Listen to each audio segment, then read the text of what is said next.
যে আমি হয়তো সিনেমা বানালে সেটা নাটক হয়ে যাবে। আচ্ছা। তখন মানুষ বলবে, ভাই এটা কি বানিয়েছেন, এটা তো একটা নাটক হলো। কেন যেন আমার এই ভয়টা আমাকে খুব পিছু হটিয়ে দেয়। আপনাকে কখনো চলচ্চিত্র পরিচালক হিসেবে পাইনি কেন? আসলে সাহস করি না। আমি অনেক চিন্তা করেছি যে আমার একটা সিনেমা বানানো দরকার।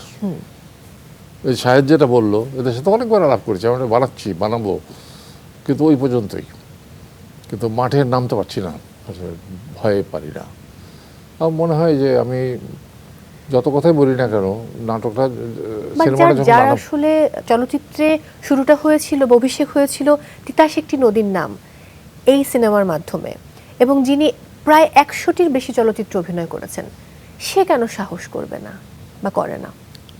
একটা টেলিভিশনের নাটকের প্রতি একটা আলাদা রকমের একটা আকর্ষণ আমার আছে সবসময়, এবং যে কারণে আমার সবসময় মনে হয় যে আমি হয়তো সিনেমা বানালে সেটা নাটক হয়ে যাবে। আচ্ছা। তখন মানুষ বলবে, ভাই এটা কি বানিয়েছেন, এটা তো একটা নাটক হলো। কেন যেন আমার এই ভয়টা আমাকে খুব পিছু হটিয়ে দেয়। এখনও ভাবি, আচ্ছা ঠিক আছে, সময় আছে, একটা সহজ সরল সিনেমা বানানো যায় কিনা। একেবারে হাল ছাড়িনি, কিন্তু এখন বয়সের যে অবস্থা, শারীরিক যে অবস্থা, সব কিছু মিলে পারবো কিনা। একটা হলেও আপনাকে চলচ্চিত্র উপহার দিতেই হবে। আপনার যে স্পিড বা যে এনার্জি আমরা দেখেছি, আপনি জাস্ট এই গত রোজারিদের কথা চিন্তা করুন। তীব্র শীতে আপনি হেঁটে বেড়াচ্ছেন, ঘন্টার পর ঘন্টা দাঁড়িয়ে আছেন, একটু বসছেন, লাঞ্চ করছেন, সন্ধেবেলায় আপনাকে দিয়ে সম্ভব?